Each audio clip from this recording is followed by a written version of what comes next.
in regards to, in behalf of the Tony Reagins Alumni Association, we'd like to welcome all of you.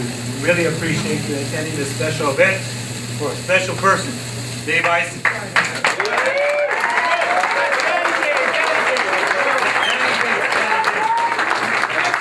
We know Dave has been a special friend, a counselor, and a father to many. And we know also, too, some of us that have gone off track, he's disciplined us. And he had that special tool, that 12 and a half there. Put us in line. And he always did it in a loving way. So we always appreciate what Dave has done. There's many members here, and I was talking to a few that I didn't know, that older members, the original members.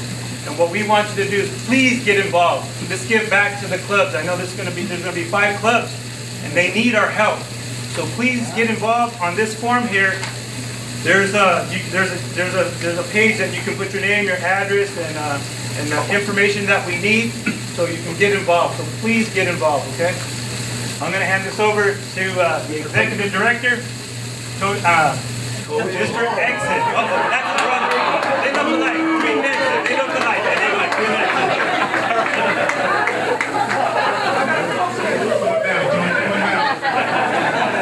My twin brother here. No, I'm coming younger than him. Tell him like it is. Hey, wait a minute. Since I'm promoted, I think I need to take the mic. Mark, I appreciate that. Mark, hey, checks in the mail, baby. Get that. At this time of the program, I want to introduce Tony Reagins. Guess Maury already did that. Well, I'm expect, but that's good. But Tony's been very special to the Boys and Girls Club. We have over 5,000 members. With that comes a big need. And one of the needs that we have is to have the alumni involved in giving back. Tony Reagins epitomizes that. I talked to Tony a year and a half ago, and I told him an idea that we had about starting an alumni association. And he was very interested. In fact, he decided to put his name as the leader of the Alumni Association so that other people will be attracted to it. But not only did he put his name on the heading of the Alumni Association, he gave. He was a giver. He was a leader in that fashion as well. So with that, our very own, the GM of the California Angels, in case you don't know,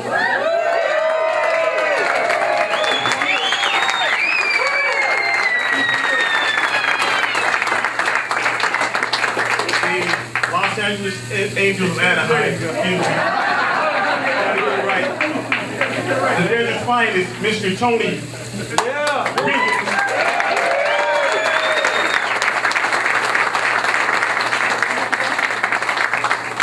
Good evening, everyone, and it's the Los Angeles Angels of Anaheim up until now.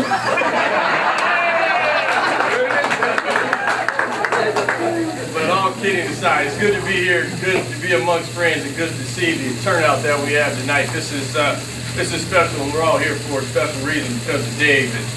And he meant so much for all of us, you know, growing up. He's a mentor. He was dad. He was a friend. He was disciplinarian. He was all of that. And just a quick story from Dave. I think we're going to roast him a little bit tonight, so I got to give a little story. I think it was me, Quinn, Tony, Troy. Troy was about 12 at the time.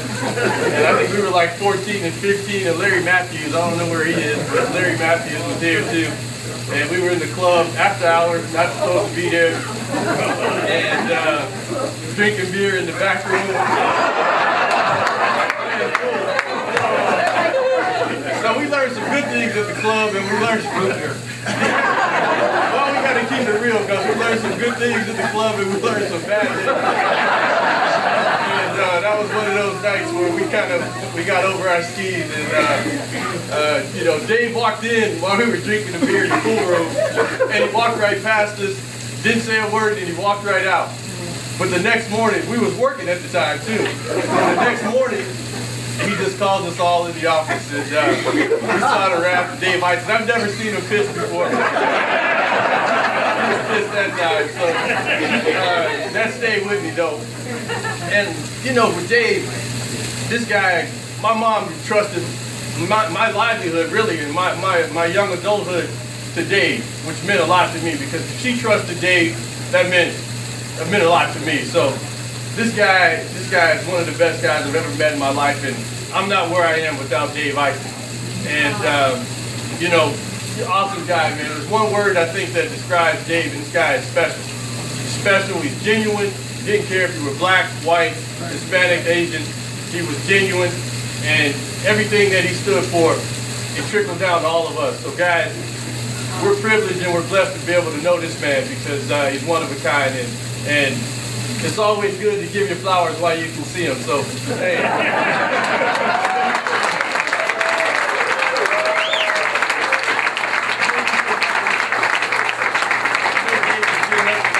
We want to make sure you recognize Dave, man, we love you, and this award's the highest award that any person can get in the Boys and Girls Club affiliation. It's the Champion of Youth Award, and Dave is going to an outstanding recipient. So we're excited to be able to share this with Dave, and thanks again for coming out. Dave.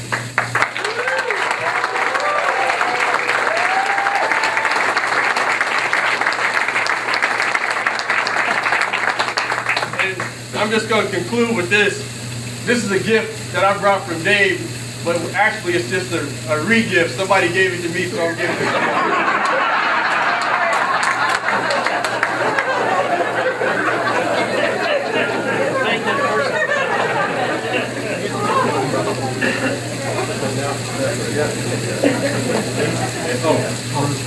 I guess it's me. Whoever gave that, I want to thank them. This is very humbling, very much appreciated. I talked to Ruby a lot about the years I was with the Boys and Girls Club in Indio, and what it meant to me personally. I had a great board of directors, including John Fitzhenry, who's here tonight. John was president for a while.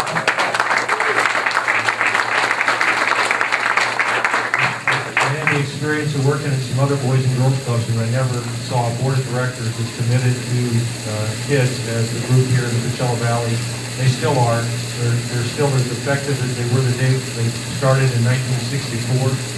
And it's a credit to people like John, who's a little older than I am. John has been involved with the club now since the early 80s as a board member, and that's a commitment. And I had great board members, great staff. A couple of them are here tonight. Jim, good cat, who I managed. Jim, come on up here, Jim.